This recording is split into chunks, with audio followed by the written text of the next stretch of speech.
ముందుగా stove on చేసుకొని pan పెట్టుకొని 100 గ్రామ్స్ ధనియాలు వేయించుకోవాలండి. ఇక్కడ నేను అర కేజీ కారానికి చెప్తున్నాను. ఫ్లేమ్ని స్లోలో పెట్టుకొని వేయించుకోవాలండి.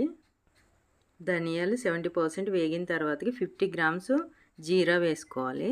అలాగే 1 టీ స్పూన్ మెంతులు వేసుకోవాలి. ఇవి కూడా బాగా వేయించుకోవాలి. ఇవి లైట్ బ్రౌన్ కలర్ వచ్చిందాక వేయించుకోవాలి. ఇవి వేయించుకున్న తర్వాతకి వీటిని చల్లార్చుకోవాలి. అదే ప్యాన్లో కొంచెం కరివేపాకు వేయించుకోవాలండి. ఇవన్నీ వేయించుకున్నాక ఒక పెద్ద మిక్సీ జార్ తీసుకొని దానిలో అన్నీ వేసుకోవాలండి. వీటితో పాటు ఒక 50 గ్రాముల వెల్లుల్లి కూడా వేసుకోవాలి. ఒక 50 గ్రాముల దాకా కల్లుప్పు వేసుకోవాలండి. ఇవన్నీ వేసుకొని మెత్తగా మిక్సీ పట్టుకోవాలి. వెడల్పాటి గిన్నె ఒకటి తీసుకొని మనం మిక్సీ పట్టుకున్న పొడిని కారాన్ని కలుపుకొని బాగా కలిపి ఒక డబ్బాలోకి తీసుకోవడమేనండి. ఈ కారపొడి వేడివేడి అన్నంలో కొంచెం నెయ్యి వేసుకొని తింటే చాలా